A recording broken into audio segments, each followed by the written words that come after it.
आ आ ओ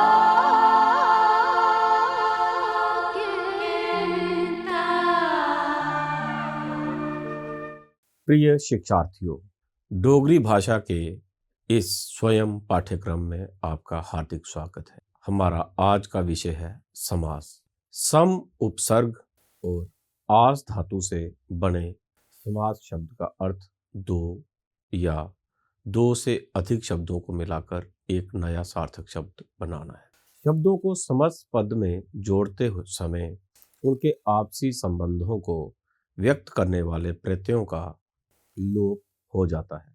जैसे राम मूर्ति, राम की मूर्ति एक समास शब्द है और इसमें राम और मूर्ति इन दो शब्दों में आपसी संबंध व्यक्त करने वाले संबंध कारक के दी चिन्ह का लोप हो जाने पर एक स्वतंत्र शब्द राम मूर्ति बना है।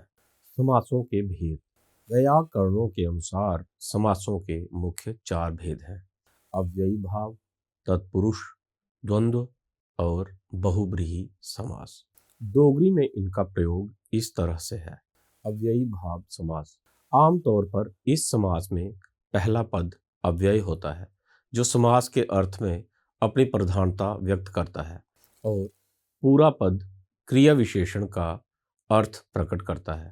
पर डोगरी में अव्ययी भाव में पहला पद अक्सर अव्ययी नहीं होता। कई बार दो संज्ञाओं के मेल से भी क्रिया विशेषण शब्द बनते हैं, जिनको समस्त रूप से अव्ययी भाव समास की श्रेणी में रखा जा सकता है। वैसे अव्यय शब्द वाले समस्त पद जो डोगरी में प्रयोग होते हैं उनमें कुछ संस्कृत से, कुछ हिंदी से और कुछ उर्दू फारसी से विकसित हैं और कुछ देशज या रले मिले शब्दों के मेल से बने हैं। जैसे यथाशक्ति, निश्चिंत, लचिल्ला आदि संस्कृत के तत्सम और तद्भव समास हैं। अनचाहे, बिन मंगे, नचक, कबीला आदि हिंदी से विकसित समास हैं। दरबदर, दरअसल, बेइज्जत, लापता, बेशक आदि उर्दू फारसी से विकसित शब्द हैं। संटब्र, परिवार सहित देशज प्रयोग मिलता है।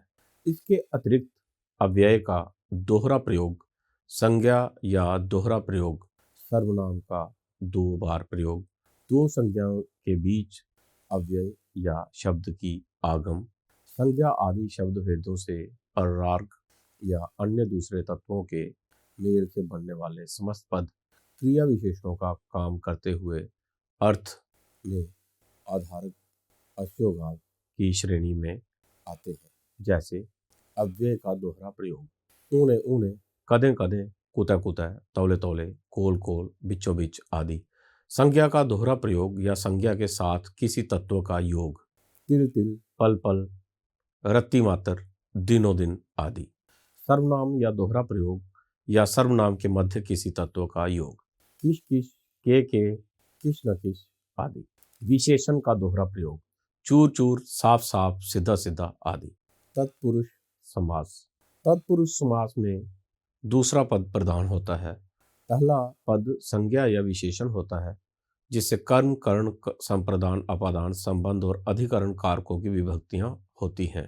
तत्पुरुष समास के दो मुख्य भेद होते हैं: व्याधिकरण तत्पुरुष और समाधिकरण तत्पुरुष। व्याधिकरण तत्पुरुष, इसमें आने वाले समस्त पद के दोनों पदों में अलग अलग विभक्तियां लगती हैं। समास के पहले पद से जिस विभक्ति का लोप होता है उसी के कारण अनुसार समास का नाम रखा जाता है। जैसे कर्म तत्पुरुष, स्वर्ग प्राप्ति, स्वर्ग की प्राप्ति। चित्त लगना, चित्त को लगना। कर्ण तत्पुरुष, मुंह मंगी, मुंह से मांगी। संप्रदान तत्पुरुष, गुरु दक्षिणा, गुरु के लिए दक्षिणा।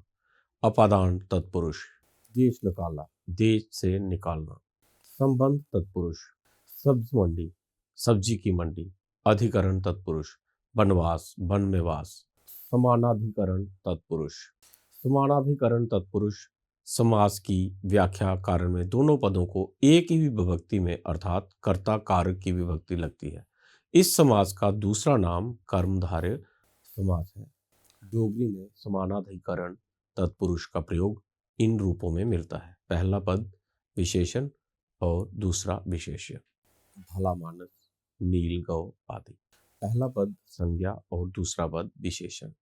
शिवदयाल, राम रत्न, कृष्ण गोपाल आदि। दोनों पद विशेषण। खटमिठा, लाल पीला, उच्चा लम्मा आदि। पहला पद विषय और दूसरा पद संज्ञा। वैष्णो देवी, माला, पर्वत, धन, ज्ञान आदि। पहला पद अध्यय और दूसरा पद संज्ञा। सपुत्र, दुर्भाग आदि। पहला पद संस्थावाची। इसे द्विगु समास भी कहते हैं, जैसे त्रैमंजली, चवरी, सतनाजा आदि। मध्य परलोक, तर चौली, तिल मिले हुए चावल, दीन कर, दान के लिए हार आदि। द्वंद्व समास। इस तरह की समास रचना में सभी शब्द बराबर महत्व रखते हैं। इस समास में सारे पद एक साथ बोले जाते हैं। डोगरी में द्वंद्व समास का प्रयोग इन रूपों में मिलता है, जैसे दो संज्ञाओं की जोड़ी, राम लखन, भैन भरा, दरानी जठानी आदि। दो विशेषणों की जोड़ी, सूआ पीला, निक्का बड्डा, गोरा काला आदि। आदि के अर्थ में द्वंद्व समास।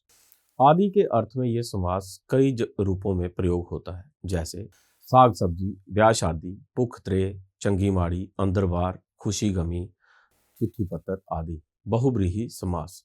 इस समास में कोई पद मुख्य नहीं होता, जैसे चुगलखोर, चुगली करने वाला, मक्खन चोर, माखन चुराने वाला, नीलकंठ, नीले कंठ वाला, कलमुही, काले मुंह वाली आदि। तो शिक्षार्थियों, आज का हमारा विषय था समास।